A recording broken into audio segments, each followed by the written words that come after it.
아멘. 자, 우리 이 내용을 통해서 예수님의 사역 속에서 어떠한 삶을 살아가셨는가를 좀 이야기해보고자 합니다.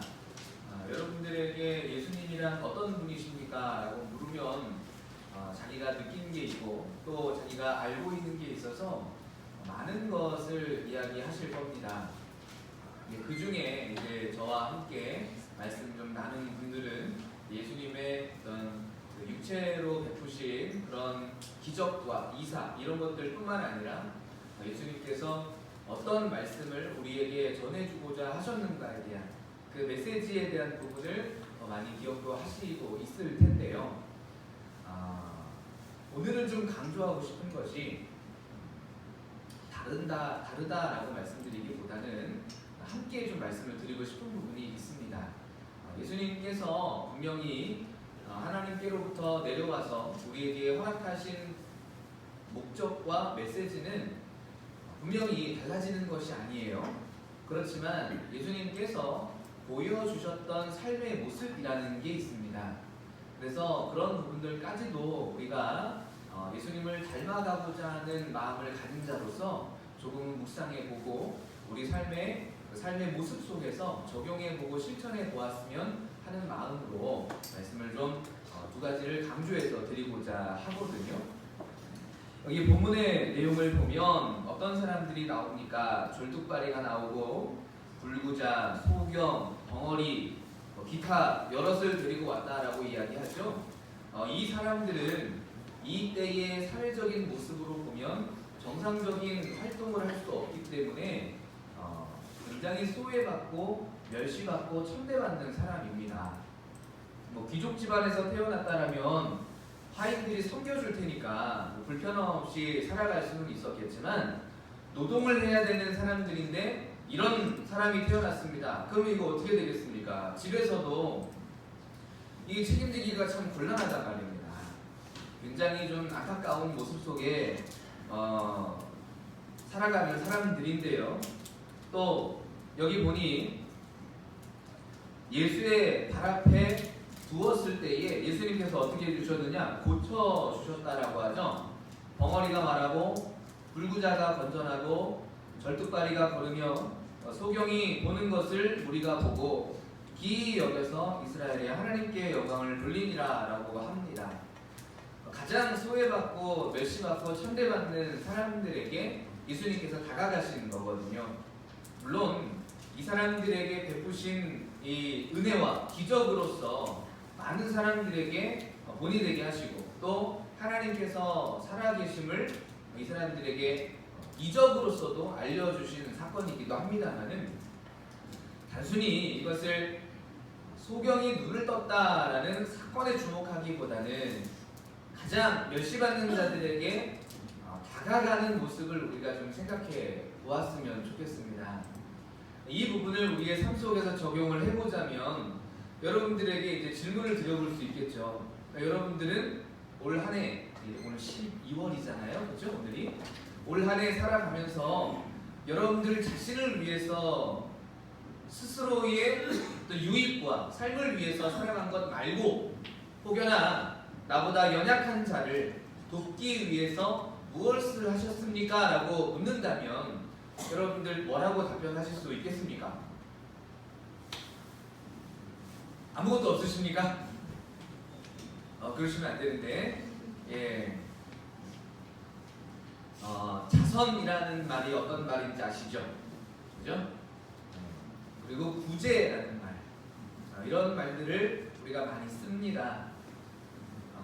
연약한 사람들은 힘든 게 계절을 탑니다. 그래서 가장 힘든 계절이 언제냐면 언제일 것 같으세요? 겨울일 것 같으세요? 그래요. 네. 틀리진 않았습니다만은 하나가 더 있어요. 두 가지예요.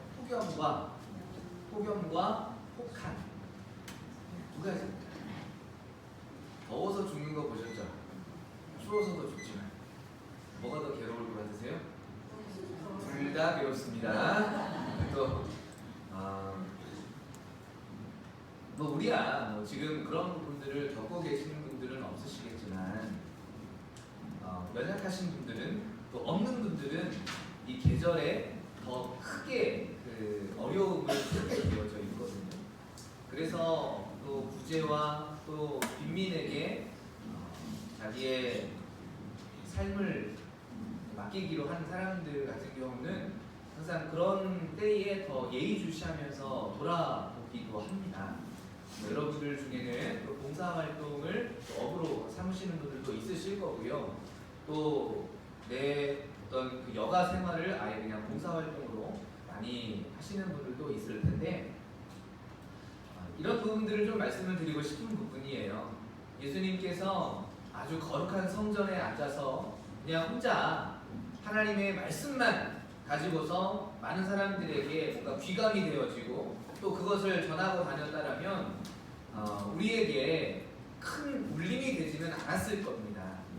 그러나 몸소 거룩한 옷을 입고 다니신 것도 아니고 그냥 평상시의 모습을 가지고서 어디든지 다녔다라는 거예요. 이스라엘 전역을 돌아다니면서 하나님의 말씀을 전했을 때에 오히려 거룩한 옷을 입고 회당에 앉아 사람들 위에 있던 사람들은 예수님 앞에 나아오지를 않았었죠. 그러나 수많은 유대 백성들이, 이스라엘 백성들이 예수님 앞에 나아왔을 때에 이와 같이 예수님은 가장 연약한 자들까지도 돌아보셨다라는 것, 이것을 우리가 오늘 좀 주목해 보셨으면 좋겠고요. 나에게는 비록 이 병자들을 치유할 수 있는 큰 능력은 없지만 내 발걸음이 닿는 곳에 주의 영광이 나타날 수 있도록 기도하는 사람은 될 수 있어야 될 것 아니겠습니까? 오늘 제가 말씀드리고 싶은 것이 바로 그 부분입니다. 근데 그것만을 강조하려고 하는 것은 아니고요. 또 이런 육체의 모습을 따라서 보여주신 모습뿐만 아니라 영혼의 모습까지도 이제 같이 이야기를 할 거거든요. 그러나 먼저는 육체의 모습을 좀 강조하고 싶은 부분인 거예요. 언젠가 이제 봉사활동을 여러 차례 다니게 되면서 여러분들 그 노숙자 많은 곳이 어딘지 아십니까? 서울에서? 서울역 많이 알고 계십니까? 네, 서울역은 안 쫓아내거든요. 그래서 서울역에 많이들 이제 와 계시는데 거기와 또 견줄만하게 많이 계신 곳이 어디냐면 을지로거든요. 을지로 아십니까? 네.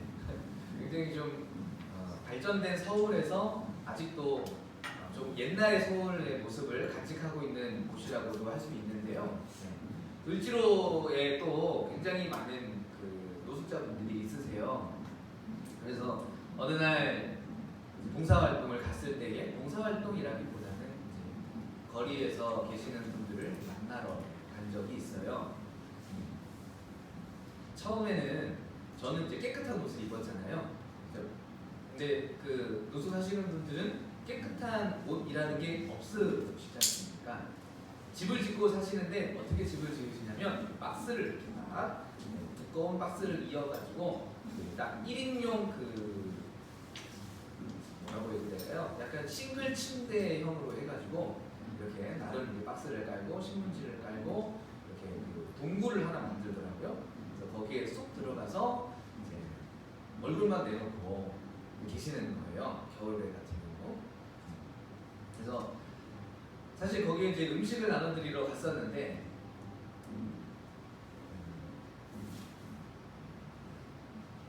좀 처음에는 대화하는 게 나와 좀 다른 사람이다라는 생각 때문에 대화하는 게 조금 어렵더라고요. 왠지 뭔가 같이 손만 닿아도 좀 이런 표현하기 좀 민망하긴 하지만 좀 이렇게 안 씻으시다 보니까 왠지 좀 이렇게 차마 말을 못하겠다. 좀 이렇게 좀 꺼려져서 말을 못하겠는데 좀 이렇게 손 닿으면 안 될 것 같고 그런 게 좀 있었어요. 근데 그게 제가 지금 주저주저 하는 게 티가 나겠어요, 안 나겠어요? 맞아요. 나죠, 당연히 주저주저 하고 있는데. 그래서 한 번은 이제 거기 대표 되신 분이 저보고 얘기를 하더라고요. 하룻밤 자고 오세요 그러는 거예요. 그래가지고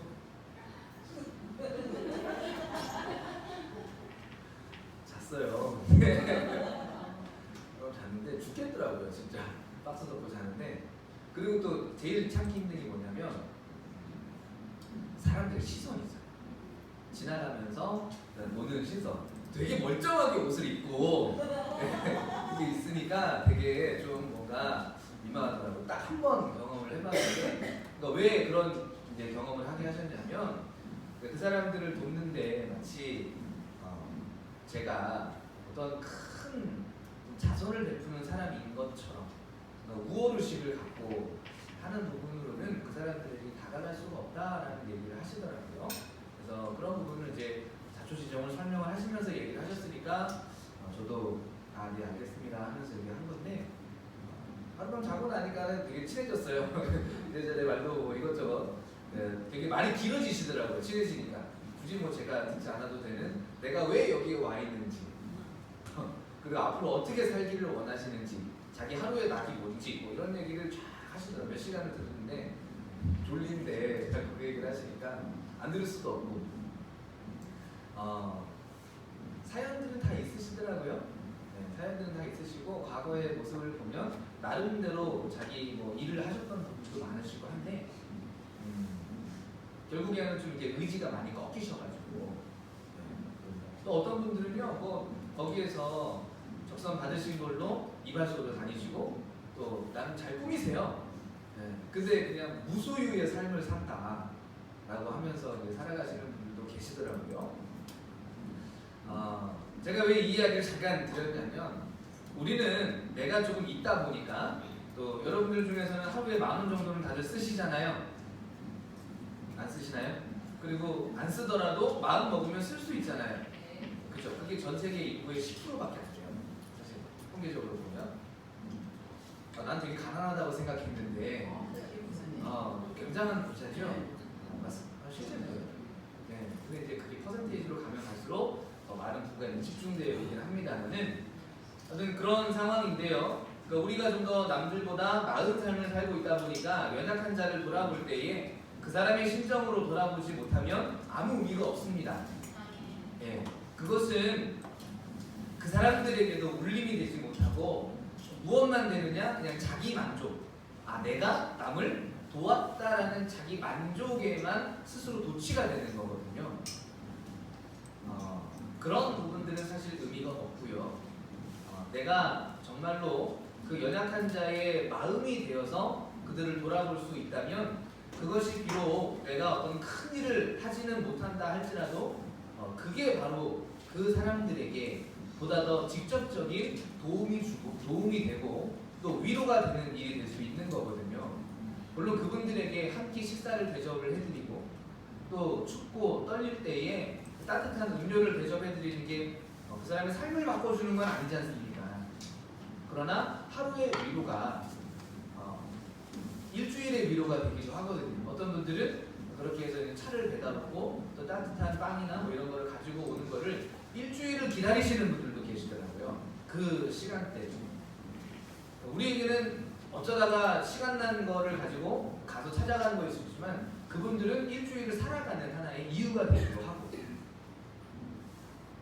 근데 그냥 던져만 주고 가면 고맙겠습니까?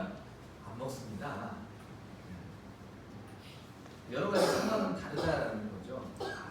그래서 예수님께서 보여주신 이 모습, 물론 예수님께서는 그들의 문제 자체를 아예 해결해 주셨더라라는 거죠. 우리는 그런 문제까지도 다 해결해 줄 수는 없지만, 예수님을 닮아가고자 하는 사람으로서 어떤 마음가짐으로 연약한 자들에게 다가가야 하는가라는 거예요. 그래서 12월입니다. 여러분들 12월인데 아무것도 안 하고 그냥 넘어가시면 안 됩니다. 12월 되면 좀 치는 사람들도 나오죠? 네, 그렇죠? 네. 어떤 분은 그래요. 나는 장로교니까 구세군 저쪽 교단에는 못 주겠다. 이런 편협한 의견을 가지신 분들도 있어요. 그러시면 안 됩니다. 네, 그게 문제가 아니고, 내가 직접 도와주지는 못한다 할지라도 그것을 업으로 삼고 있는 사람에게 보탬이 되어줄 수 있으면 또 그 사람들이 또 이제 하겠죠, 그죠? 네. 어떤 분은 그런 얘기도 해요. 내가 후원도 많이 해봤는데 중간에서 가로채기 하는 사람들이 많다. 그거는 그 사람들의 몫이고요. 네. 여러분들의 마음까지 왜곡되어지는 건 아니잖아요. 네. 그것을 기억하시면서 여러분들은 여러분들의 해왔던 선행을 하시면 되는 것이고 중간에 빼먹는 일이 있다 할지라도 그것은 그 사람들의 몫인 겁니다. 그 사람들이 잘못을 행하는 거지 그렇다고 해서 여러분들이 선행을 멈춰야 하는 이유가 되지는 않는다는 거예요. 그래서 12월인 만큼 여러분들이 또 보다 넓은 마음과 또 그 사람들을 헤아릴 줄 아는 긍휼하심을 마음에 간직하셔서 많은 분들에게 또 그런 모습도 베풀어 줄 수 있으면 좋을 것 같습니다. 그런 모습이 또 하나의 긍휼함을 마음에 담는 거 아니겠습니까? 그래서 여러분들 다 하셔야 되겠죠? 네. 저한테 맡기지 마시기 바랍니다. 여러분들께서 스스로 이렇게 뭐 지나가면서 보면 많이 있잖아요. 그런 것들 참여하시면 되는 거고요. 자의적으로. 뭐 이런 것들은 강요에 의해서 할 것도 아니죠. 여러분들 스스로 우러나는 마음으로 기쁜 마음으로 형편에 따라서 행하시면 될 부분인 겁니다. 그리고요. 이분뿐만 말씀을 드리려고 이 얘기를 꺼낸 것은 아니고요. 또 여기 밑에 보면 오병이어의 기적과도 같이 예수님께서 줄인 자들을 먹이시는 일이 있죠. 자, 보면 두 가지로 압축해서 볼 수 있습니다. 오늘 읽어본 본문의 내용은요. 병든 자를 고치시고 줄인 자를 먹이시고 할렐루야죠. 모든 문제를 해결해 주시는 거 아닙니까? 이거 누구나가 다 예수님 쫓아갈 만하죠? 지금 나타나도 쫓아다닐 겁니다. 지금은 우리가 이 먹을거리 걱정은 안 합니다만 나라가 잘 살게 되다 보니까 그래도 예수님 따라다녔을 때 돈이 계속 나온다. 그러면 어떻게 하겠어요, 여러분들? 안 따라가실 분 계십니까? 괜히 자존심으로 따라간다고 하지 마세요. 따라가실 거면서 100만 원을 하나씩 떨어뜨리고 간다 생각해보세요. 어느샌가 주시며 따라가게 되어 있습니다. 100만 원 너무 커요? 만 원만 해도 똑같을걸요? 저 사람 뭐야? 하면서. 그런데 예수님께서 이와 같은 기적을 베푸신 것에 그 이면을 들어가 보실 수 있어야 되거든요. 먼저는 표면적인 것을 여러분들에게 말씀을 드리면서 우리도 긍휼함을 갖출 수 있는 사람이 되어야 한다는 것을 말씀을 드렸다면 더 이제 깊이 있게 들어가서 예수님께서 이런 기적만 베풀고 다니신 분인가 아니다라는 거예요. 자, 우리 마태복음 5장 한번 읽어보겠습니다.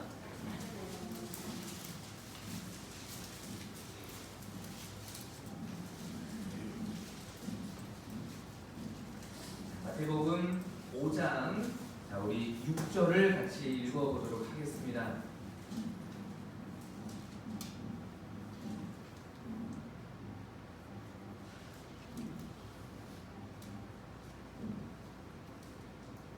마태복음 5장 6절 함께 같은 목소리로 읽어보도록 하겠습니다. 시작. 우리의 주이고 목마른 자는 복이 있나니 저희가 배부를 것이요. 아멘.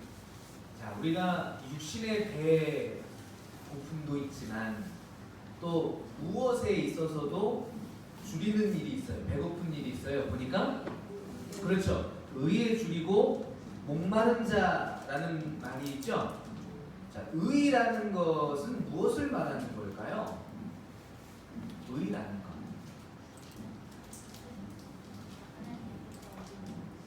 하나님의 뜻과 우리의 정신은요. 여기 정확하게 말하면 이 의는요. 하나님께서 옳게 여기시는 거예요. 하나님께서 옳게 여기시는 거예요. 즉 하나님께서 옳게 여기시는 것이 무엇인지를 알고자 하고 또 그대로 행하기 위하여서 줄이고 목마른 자라는 겁니다.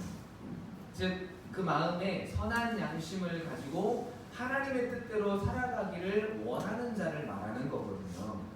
바로 그러한 자가 복이 있어서 배부를 것이다 라고 이야기하죠. 즉 하나님께서 옳게 여기시는 것, 하나님의 뜻을 찾아가는 자에게 하나님께서 그 뜻을 깨닫게 하시는 일이 있다라는 거죠. 예수님께서는 요한복음 17장에 보게 되면 제자들에게 마지막 떠나시기 전에 큰 복을 좀 기도하시면서 8절에 뭐라고 얘기하시냐면 아버지께서 제게 주신 말씀들을 저희에게 주었사오며라고 이야기를 합니다. 뿐만 아니라 요한복음 3장에서는 하늘로부터 오신 이는 하나님의 말씀을 말한다라고 이야기하거든요. 찾아볼까요? 어디부터 찾아볼까요? 요한복음 17장도 볼까요? 요한복음 3장도 볼까요? 다 볼까요?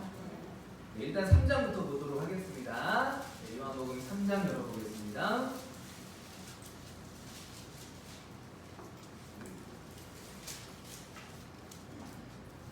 네, 요한복음 3장 열어보셨으면 우리 34절 다시 한번 읽어보도록 하겠습니다.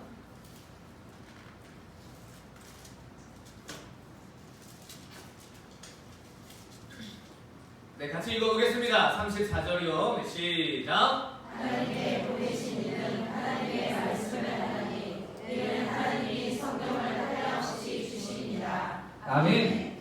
예수님께서 하나님의 보내신 자로서 하나님의 말씀을 전해 주셨습니다. 그리고 요한복음 6장으로 한번 가보세요.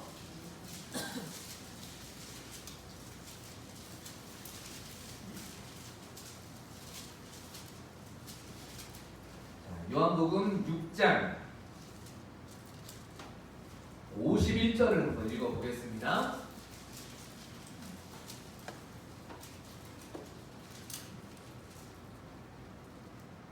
함께 읽어봅니다. 네, 시작. 나는 하늘로서 내려온 사도이니 사람이 이 떡을 먹으면 영생하리라. 나의 줄 떡은 있고 세상의 생명을 위한 내 살이로라 하시니라. 아멘. 자, 예수님께서 하늘로부터 허락받은 말씀을 가지고 하나님의 말씀을 그들에게 전하는 자 맞습니까? 자, 그러면 의에 줄이고 목마른 자에게 무엇을 주는 자냐? 그 영혼의 줄임으로 인하여서 배고픔을 해결할 수 있도록 그 영혼에게 해당하는 양식을 주는 자라는 말이에요. 그래서 51절에 보니까 나는 하늘로서 내려온 산떡이다 라고 이야기하죠.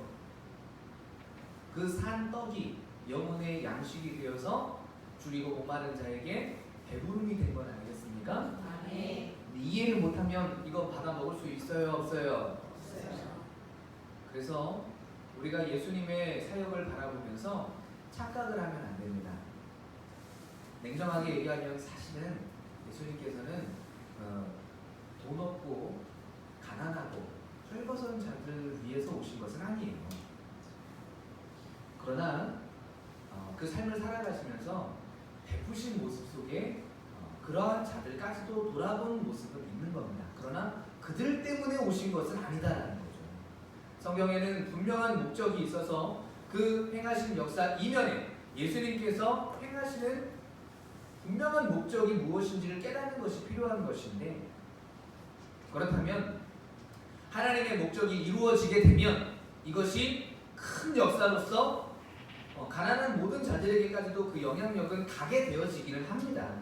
그러나 우리가 표면만 보게 되어지면 오해를 하게 된다는 거죠. 그래서 우리가 먼저 구해야 할 것은 내 안에 하나님의 말씀으로 이 살아있는 떡, 이것으로 가득 채우는 게 필요합니다. 그리스도인의 선행은 돈에 있는 것이 아니라 하나님의 말씀을 전하는 것에 있는 거예요. 그리고 그 하나님의 말씀을 전하는 자가 가진 행함 속에 인지상정으로 가지고 있는 긍휼함을 같이 베풀게 되니 사람들이 더 큰 은혜와 사랑을 느끼게 되는 겁니다. 근데 그거 없이 행한다 그러면 사랑이 없는 거기 때문에 아무 의미가 없는 거라고 할 수 있는 것이죠. 즉 그리스도인의 사랑에는, 또 그리스도인의 선행에는 그 안에 말씀이 있어야, 이 떡을 함께 나눠줄 수 있어야 하나님의 선행이 그 목적을 이룰 수 있다라는 거예요.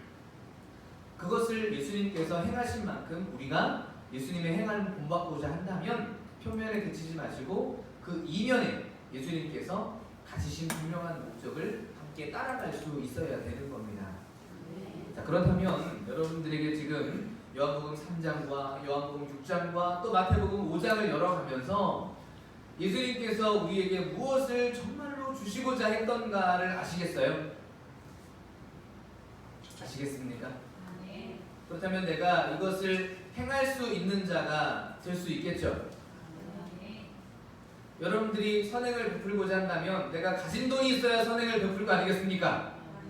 네, 좀 선행을 베풀으라고 항상 하시는 말이 뭐예요? 내가 돈이 있어야 나부터 도와줘라. 나 좀 도와줘라. 이런 얘기 많이 하시죠? 안 해보셨습니까? 네. 돈이 문제가 아니라 그런 것들도 가르치고 교육을 하는 겁니다. 네. 가정교육이 잘 되는 사람은 아이들에게 항상 돈 1,000원짜리나 500원짜리를 들려서라도 보내거든요. 네. 그런 거 다 해오셨죠? 그때는 분위기상 하신 걸로. 네, 그뿐만 아니라 그런 것이 다는 아니다라는 거죠. 대신에 그리스도인들에게 요구되어지는 것이 무엇임을 지금 강조드리고 싶은 것은 성경에서 예수님께서는 사실 의에 줄이고 목마른 자들을 위해서 오신 거예요. 그러고 보니 이 세상에 의에 줄이고 목마른 자들의 모습이, 생활의 모습이 여러 가지로 나누어져 있는 거죠. 가난한 자들만 은혜를 입는 겁니까? 아닙니다. 네, 배부르고 부유한 자도 하나님의 은혜를 입을 수 있는 겁니다. 사도행전에 보면 의에 줄이고 목말라서 하나님의 말씀을 바라보지만 8장에 나와 있어요.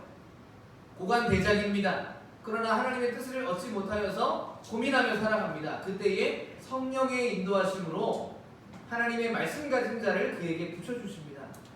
그래서 그에게 채워주시는 게 뭐였는가를 아셔야 돼요.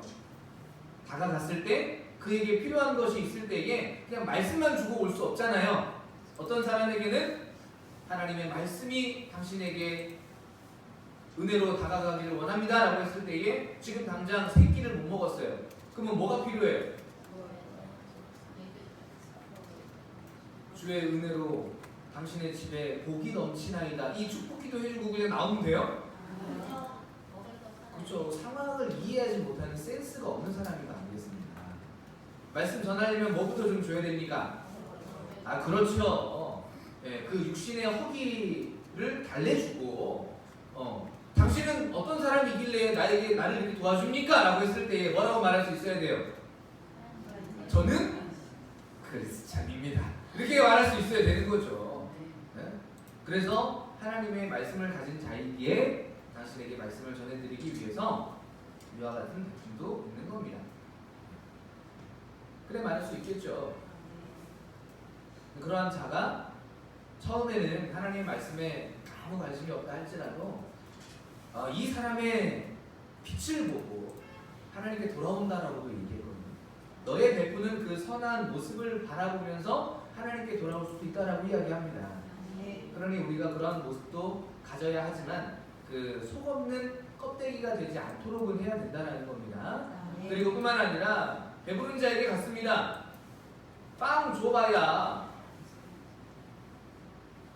이런 건 괜찮습니다. 이렇게 사용하게 된단 말이에요. 그러면 빵이 문제가 결국은 아니다라는 거죠. 정말 우리가 행하고자 하는 것이 무엇인가 하나님의 말씀을 사모하는 자에게 말씀을 주는 것이 가장 중요한 거라고 한다면 나의 역할을 빵 주는 것에 그치게 하지 마시고 빵뿐만 아니라 하나님의 영혼의 양식을 나눠줄 수 있는 자가 될 수 있도록 여러분들의 능력을 채워야 되겠죠. 그냥 성령의 인도하심이 있어서 내 입술을 열어주시겠지라고 말도 안 되는 기대를 하고 있는 분 계십니까? 그런 분들이 또 성경을 좀 읽으셔가지고 뭐라고 얘기를 하시냐면 모세도 말하기 싫어했으나 그 전하는 자를 붙여서 말 잘하는 그 형을 붙여가지고 이렇게 입술이 둔하여 전하지 못하니 그게 강권하여서 붙으신 것처럼. 그럼 제가 이제 얘기를 해드리죠. 모세와 같이 살고 싶으십니까? 모세가 어떻게 살고 살았는지는 알고 계시고요. 그 얘기를 하면 입이 쏙 들어가요. 하나님께서 욥처럼 자기에게 풍요로움을 좀 주셨으면 좋겠어요. 물어보죠. 욥처럼 살고 싶으십니까? 욥이 어떻게 살았는지는 아시고요. 네. 알고 계시죠? 욥 같은 믿음을 주시옵소서 함부로 기도하는 거 아닙니다. 큰일 나십니다. 네, 진짜 욥 같은 삶을 사시면 어떡하시려고. 네. 욥조차도 나중에 회개해서 겨우겨우 하나님께 은혜를 얻었는데 큰일 나니까요. 근데 중요한 건요. 중요한 건 내 스스로 만족을 위해서 그냥 둘러대는 신앙을 할 게 아니다라는 거죠. 하나님께서 알아서 해주시겠지? 아니요. 그렇지 않습니다. 내가 먼저 해야 될 게 있다는 거예요. 하나님께서 우리에게 이 하나님의 말씀을 허락하여 주셨지 않습니까? 그리고 날마다 여러분들에게 일용할 양식으로 또 부어주시고 있는 것 아니겠습니까? 아멘. 그럼 여러분들이 날마다 드셔야 될 거 아니겠습니까? 아멘. 삼켜야 될 거 아니겠습니까? 아멘. 그게 필요한 겁니다. 다만 주일날에는 뭘 좀 해드리는 거예요? 드시라고 잔소리를 하는 거고요. 오늘 이 말씀도 영혼의 양식으로 삼기도 하지만 여러분들 일주일에 한 번만 드십니까? 안 드시잖아요. 하나님의 말씀은 일용할 양식입니다. 날마다 드시는 거라고 제가 날마다 설교를 할 때마다 반복을 해서 말씀을 드리죠. 저도 똑같은 얘기를 매번 하지만 그 똑같은 얘기를 들으면서 한 번도 하지 않는 분도 참 대단한 거예요. 네. 왜 안 하십니까? 왜 안 하세요?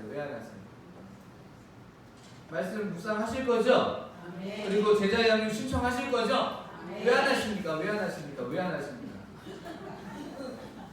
웃기지도 않아요. 왜 안 하세요? 말씀도 모르면서.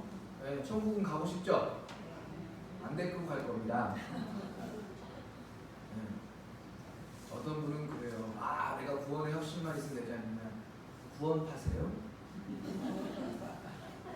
어떤 분은 그렇게 얘기를 하세요. 네. 예정설이라는 게 있어가지고 구원받고 예정설. 그리 구원이 쉬웠으면 우리가 왜 이렇게 살아가겠습니까? 그렇죠? 사도 바울조차도 그 구원을 이루어갔다라고 이야기했어요. 그렇다면 우리가 이 시온에서 안일한 자가 되어서는 안 되겠고 하나님의 말씀을 마음에 품고 날마다 구원에 이르기 위하여서 열심으로 살아가는 사람이 되어야겠죠. 예. 여러분들 교회를 오셨다고 해가지고 편안하시긴 하겠지만 넓은 의자와 또 쾌적한 공간 또 옆을 바라보니 너무나도 그 아름다우신 분들이 많고 아닌가요? 딱 보면은 이제 참 저분은 어떻게 저렇게 이렇게 예쁠까? 그러니까 얼굴이 막 연예인처럼 생겨서가 아니라 선한 모습을 가지신 분들이 좀 있으시잖아요. 네, 없으십니까? 보기에 그런 사람이 없다라는 거는 일단 거울을 보고 오셔야 돼요. 그래야 내 모습이 좀 그렇기 때문에 남들이 그래 보이지 않거든요. 그러나 교회 왔을 때에 마음의 풍요를 느낄 수는 있고 또 안정을 찾을 수는 있지만 그것 때문에 교회 오는 게 아니지 않습니까? 하나님의 말씀을 떡을 떼고 나누는 그 역사가 있음을 분명하게 하시고 이 자리가 오병이어의 역사의 현장이 될 수 있도록 여러분들이 사모하는 마음을 가져달라는 거예요. 그래야 하나님의 역사가 여러분들의 심령에 박혀서 여러분들의 삶에 큰 영향을 미칠 수 있는 것 아니겠습니까?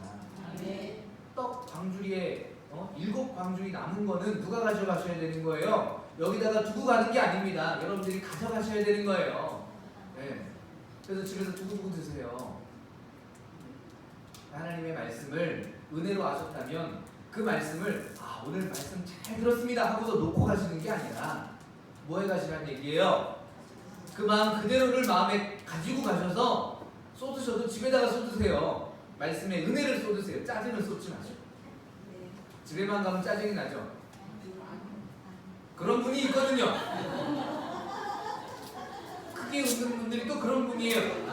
말씀의 은혜를 잘 받고 가셔가지고 집에 가자마자 이게 뭐야 해가지고 그러지 마시고 말씀에 은혜를 쏟을 수 있도록 찔리는 분을 옆에 보시면 이게 얼굴이 피가 나오시는 분이 있어요.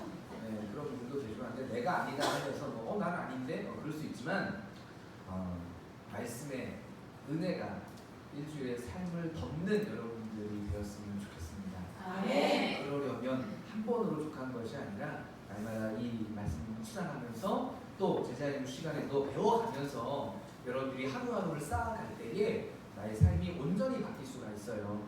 핍박도 두려우지 않습니다. 또 나의 삶에 오는 그런 어려움도 두려워지지 않습니다. 소망을 바라보는 군사가 되기 때문에 두려움 없이 담대함으로 나아갈 수가 있게 됩니다. 여러분들의 삶에 많은 고민도 있고 여러 가지 어려움도 있겠지만 그 어려움을 덜어내려고 하는 것, 그걸 어떻게 하느냐? 그럴 노력을 하는 것보다 뭐 던다고 해서 덜어지는 건 아니잖아요.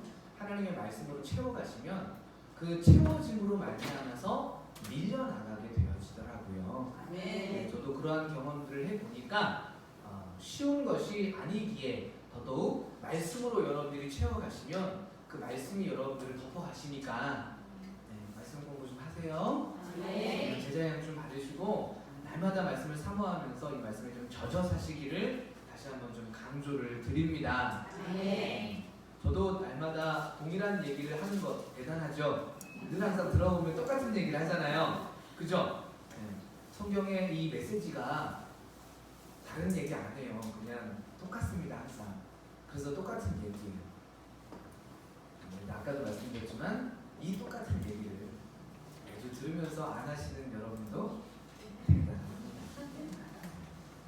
또 완악함을 철흉갑 입은 것처럼 무장하지 마시고 갑옷 좀 벗으시고 말씀 안에 순종하며 살아가는 여러분들이 되시기를 바라봅니다. 정리를 해보죠. 두 가지를 말씀을 드립니다. 자, 첫 번째는 뭐냐? 순서를 바꿔서 적으면 이상해지더라고요. 그래서 첫 번째는 이 육신의 긍휼함을 가지고 베풀 수 있는 사람이 되어야 한다. 그렇죠? 그리고 또 하나는 영혼의 배고픔까지도 해결해 줄 수 있는 사람이 되기 위해서 이 내 안에 영혼의 풍요로움을 좀 갖춰야 되겠죠. 그러려면 뭘 좀 해야 된다는 거예요.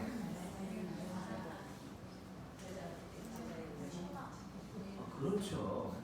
집에서 말씀을 묵상하시는 것도 필요하겠고 또 어디에 와서 교회에 와서 제자 양육에 참여하는 것들도 필요하겠고 저희 교회는 가장 중심에 둔 사역이 뭐냐면 교회의 본분으로 말씀 가르치는 겁니다.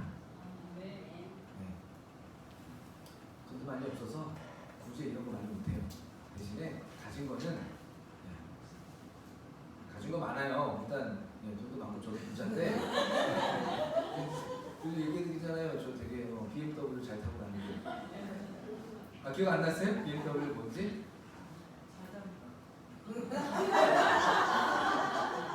자전거가 아니죠. 버스, 메트로, 워킹 해가지고 대중교통을 이용한다는 거. 아무튼 그게 문제가 아니라 여러분들 항상 마음의 풍요로움을 가지시고 또 영혼의 그 양식을 날마다 삼아서 여러분들이 이 안에서 하나님께서 진정으로 원하시는 사람으로 성장하시는 것이 필요합니다. 그 일을 여러분들 저 혼자 할 수 있는 건 아니에요. 제가 강조하고 있는 것이 여러분들의 마음에 공감이 되시면 그래 교회란 또 이러한 곳이지 라는 공감이 되시면 여러분들이 교회 공동체 안에 함께 지체들 아니겠습니까? 함께 움직여 주셔야 돼요. 머리가 예수님이시고 또 예수님 세우신 자를 통해서 이제 여러분들에게 그 피가 그 모든 것을 공급해 주면서 가게 되면 그 지체가 머리의 명령을 따라가야 되겠죠? 예수님의 명령이 바로 그러합니다. 여러분들에게 명하신 것 다른 거 없습니다. 항상 하나님의 말씀에 젖어 사시는 여러분들 되어서 부족함 없이 하나님께서 채우시는 모든 것들이 넉넉하게 우리 삶에 들어가기를 바라봅니다. 오늘 말씀은 여기까지 해서 마치도록 하고요. 우리 같은 마음으로 기도하도록 하겠습니다.